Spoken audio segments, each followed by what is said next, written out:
Okay. Very nice sheath, very nice. Stag handle's nice too. Okay, this one here is my go-to survival knife. For one, I have a philosophy: if it's too heavy to carry, or if it seems like a burden when you are carrying it, and it's kind of like, oh, I don't know if I want to put that on and go into the woods, chances are you're not going to carry it. If you have a club like this where it's 1.5 pounds or 2 pounds in the sheath, chances are you're not going to put it on every time you go on a hike. You're going to leave it at home, and then if you get in a situation where you need it, you're not going to have it.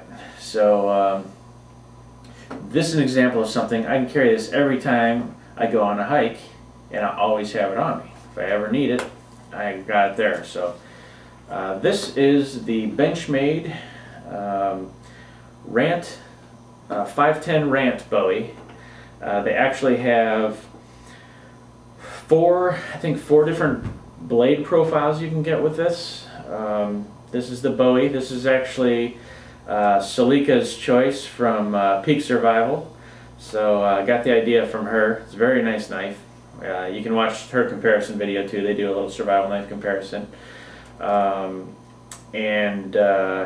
It's really nice. This is the D2 steel, which is a very hard steel. Holds an edge for a long time. From what I hear, it's a little harder to sharpen, but it holds an edge for a long time, so you know you won't need to sharpen it as often. So the D2 steel isn't completely stainless, so you got to be careful about moisture. And they say any knife that isn't stainless you don't want to store in the sheath. They say because especially the leather sheath, because leather sheaths can hold moisture. I still prefer leather sheaths. There's people that, oh, you can't have a leather sheath that holds moisture. Like, well, I'm not going swimming with this either, you know.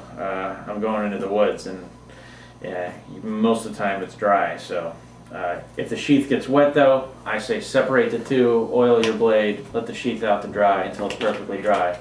Then put your knife back in, you'll be fine. This has a great grip on it, rubber grip. It fits in the hand. It's like perfectly balanced. It's just over 7 ounces, I believe. So you can carry it anywhere, and you're not even going to feel this on you. Just feels really good in the hand. For bushcraft, it's going to be great for carving sticks. It has a thick enough spine. It's a pretty thick knife.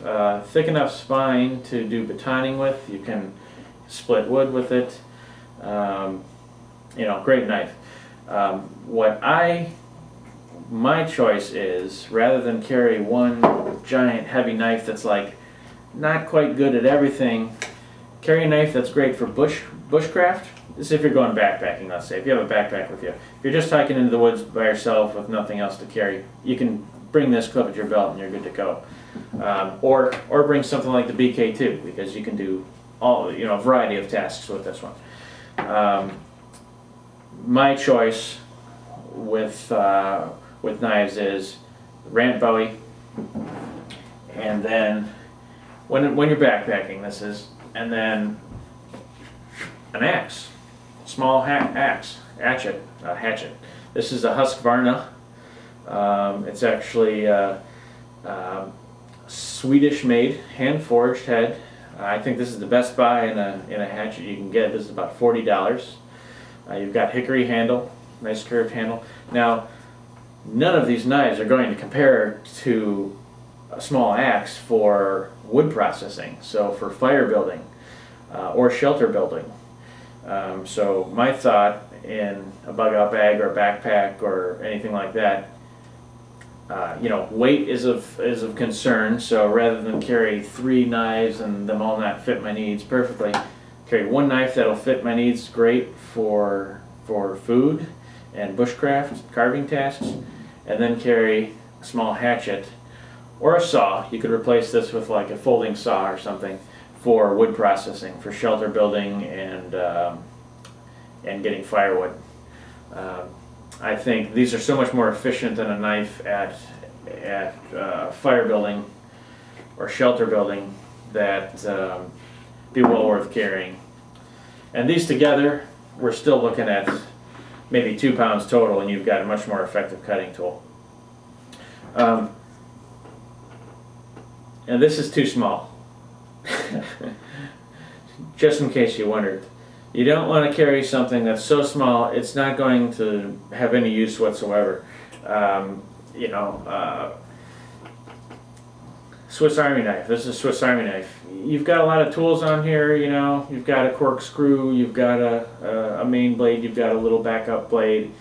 If you have nothing else, this is great.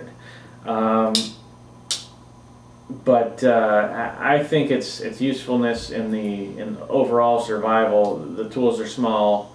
You know, that blade is going to wear out real fast. You're not going to be able to put much pressure on with this for chopping. You're not going to be chopping wood with this. If MacGyver had one of these on him, he would have been he'd have been good to go forever. But he wouldn't have even had a shell. He'd be like, well, let me just pull out my Swiss Army knife, because there's so many tools on here. But you know, I mean, you're not going to be popping a lot of corks in the woods. You know, you're not going to be doing too much leather craft, things like that. So I wouldn't have something for this to rely on for survival. You may carry it as a backup blade. If you've got a backpack, you know, and you carry a blade like this, you may want a backup blade for smaller tasks so you can save on your main blade. You know, keep your edge nice on your main cutting tool. But, well, anyway. Oh, but these are great for carrying to work and around the office or in your car. You can open boxes with them. You can, you know, small tasks come up. Like, oh, I need a bottle opener. Well, you got one on here. You have a thread sticking out. You got scissors on here. So, no reason not to have one of these. Just its usefulness in a survival situation, I think, is a little bit limited. Okay, well, thanks everybody for stopping by. Hopefully, I didn't bore you again this time with too much rambling. I tend to do that. So, thanks for watching, and I'll have more stuff up for you soon. We'll see you guys later.